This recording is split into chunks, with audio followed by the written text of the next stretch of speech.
Ay, pupunta muna ako ng Petron kilometer 44 sa may SLEX para magpakabit ng RFID.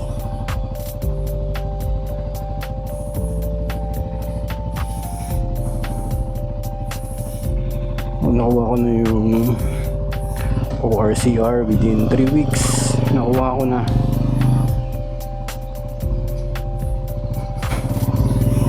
So malalaman ko ngayon kung, kasi recently may mga issues regarding RFID installation sa mga 400cc, pero sa mga scooters lang daw. Sa mga manual hindi naman kasali. So malalaman ko ngayon kung anong status nung pag-install ng RFID sa mga motorcycle na 400cc. Sa mga above 400 wala namang problema. Based sa mga nababasa ko kasi, sa mga scooters doon nagkakaproblema kasi marami sa mga scooters na sub 400 pero pinifake nila yung ORCR nila para maging 400 sa papel sa ORCR. Kaya ang dami na yatang reports na gumagawa nun, kaya naghigpit sila.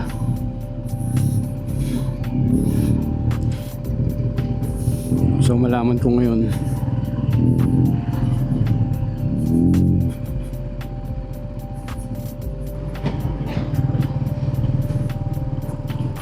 So far wala pa naman akong ina-upgrade dito kasi check ko muna kung ano talaga yung gusto kong gawin dito sa motor na to. Pero for now, as in stock pa siya. Ito lang, lagay lang ako ng handlebar riser para medyo umangat yung manibela, medyo lumapit sa akin para abot na abot ko, saka mas okay siyang gamitin.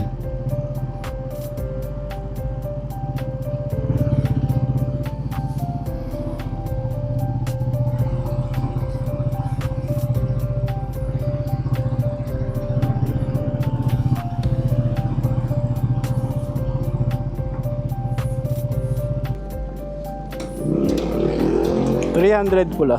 300? Oo. So, magkakaga muna ako ng 300 pesos. Pogi rin naman eh. Kahit na stock lang.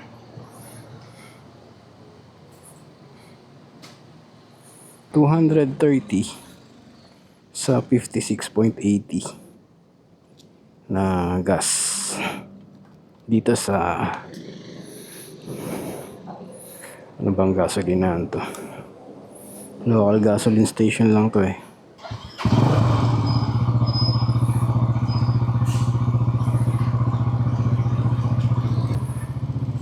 ASJ Fuel dito yan sa Don Bosco Street, Maya pa. Papasok na ako ng SLEX going north Alabang. Papunta lang ako ng Petron kilometer 44 para magpakabit ng RFID, then balik na uli ako sa bahay.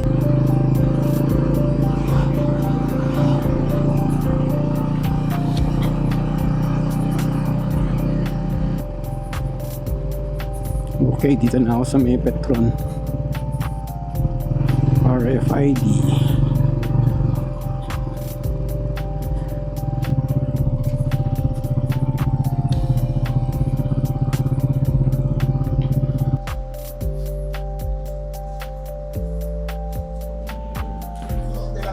Papakabit ng ano? RFID. Bago lang yan. Bago lang.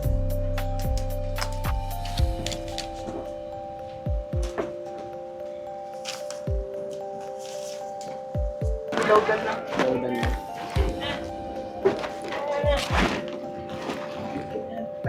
Wala pa.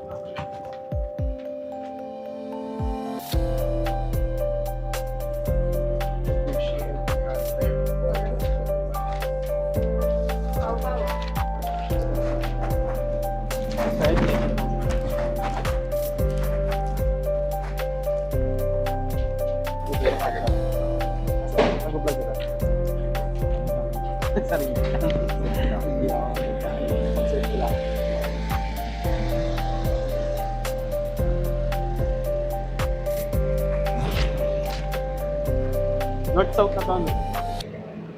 Aba, south.